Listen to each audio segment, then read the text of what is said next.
Hey guys, this is Matt Wenning at winningstrength.com. And today what I wanted to talk about was the maximal effort method. Now I have other videos that have similar topics and go over some similar things, but today I want to attack some different ways that we can use the maximal effort method. But before we get into that, please like and subscribe, and then comment down at the bottom if you use the maximal effort method or something like it.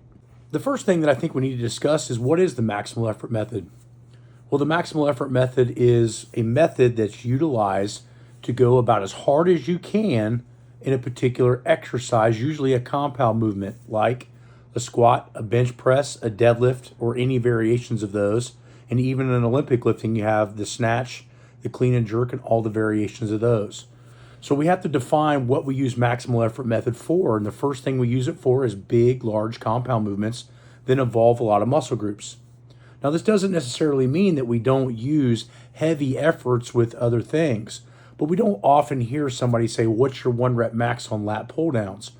Or what's your 1 rep max on tricep extensions? We usually utilize those exercises for higher volumes. But for today, we're going to talk about the maximal effort as it pertains to compound movements. First thing that I think we need to attack is repetitions. So in the classical sense, the maximal effort method means 1 rep max.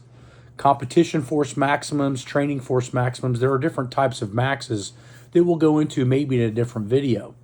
But in this particular sense, maximal effort method, in my opinion, can mean anything under 5 reps. So even in the app that we're doing right now on Patreon, we're in a hypertrophy phase and we're only touching 5s about every 3 to 4 weeks. So we're maintaining high 6s, 8s, 10s, in volume in order to elicit some hypertrophy gains. But it doesn't mean that hypertrophy isn't located in the maximal effort method. It's just not its primary emphasis. So what is its primary emphasis, you ask? Well, very interesting. For most people, strength training is mostly neurological, meaning that your CNS is in control of all of your fibers being able to fire at an integral time and being able to utilize agonist and antagonist muscles in high levels of coordination. So for the maximal effort method, I like to keep the reps under 5 or 5 at the maximum. And then we know that we can do 5s, 4s, 3s, 2s, or 1s. So that already gives you a pretty big variation of maximal effort method, at least in my opinion, on the repetition ranges that you can use and what maximal effort method means, which we're going to get to next. Now, the maximal effort method has a couple of different meanings. We have absolute maximum. Absolute maximum is something that we cannot obtain. It is something that has to be done through electrical impulse or external firing. So this means that you can fire something with a TENS unit, for example, what we talked about with electromuscular stimulation. We can fire a muscle much harder with that than we can our own central nervous system, which leads us to believe that there is an unlimited amount of ability to develop strength due to the fact that we just can't turn on every muscle fiber at one time unless we do it externally.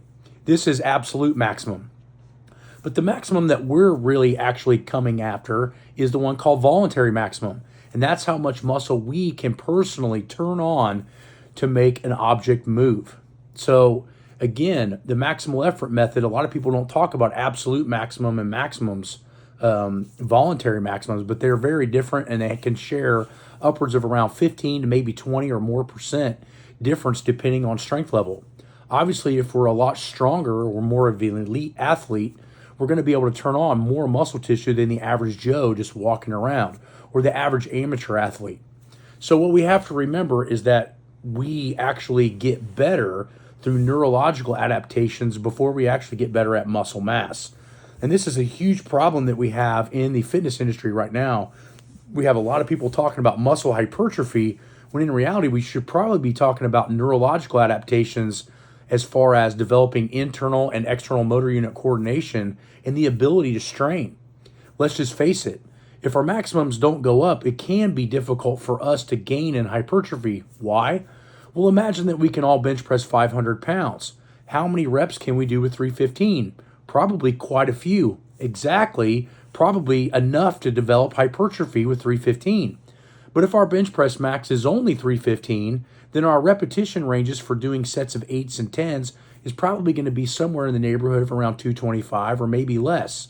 Who builds more muscle? Well, obviously, I think we would know that the person that can lift more weight can build more muscle due to the fact they can use more weight for repetitions.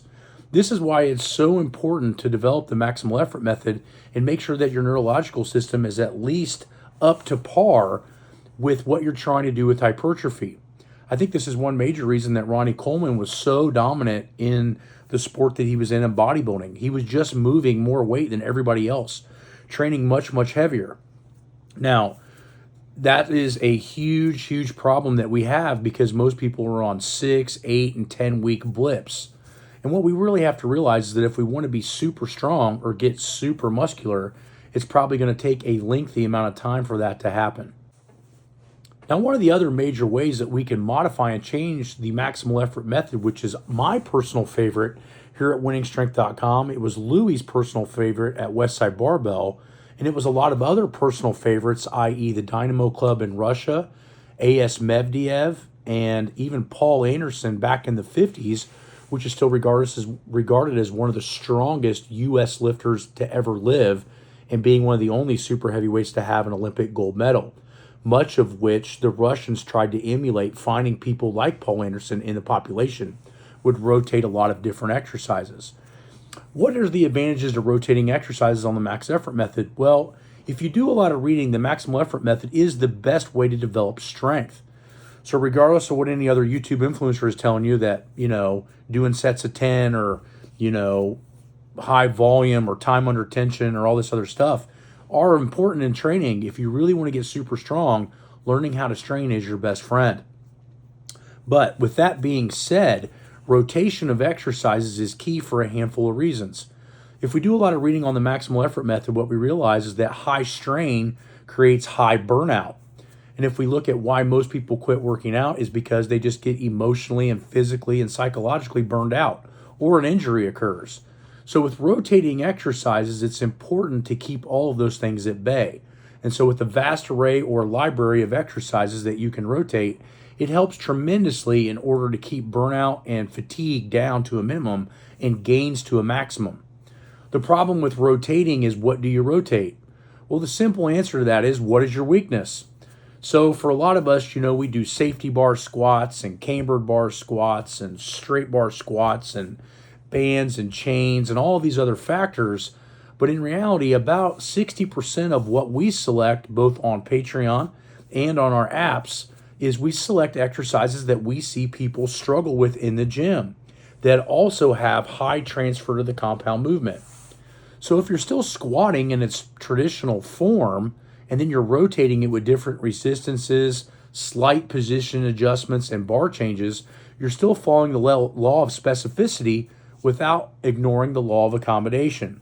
These two laws need to be addressed and can be utilized with the maximal effort method if rotation is selected properly. So I hope this video starts to open your eyes that maybe you're not using the maximal effort correctly. Maybe you're trying to utilize the same repetition modes or repetition ranges too often. You see people use 8s and 6s and 5s all the time with no rotation, which is not good. And then you also see people doing the same exercise over and over and over again, which is good at developing a skill, but after, say, 3 to 6 weeks, depending on your advancement of training, are going to become stale, and then the only way to get better is to do more. And I think what we start to realize is that doing more has limits. We can't train too long, or we start to burn out or lose energy, or we start to create problems of other natures, such as, just not being able to recover from training, everything getting stale. So I find that rotation of movement is very crucial for using the maximal effort method. And hopefully, if you need more ideas, pop on our Patreon channel where we change the exercises at least every 2 to 3 weeks at minimum. And this will help you keep you from burning out and also give you much better ideas on how to train.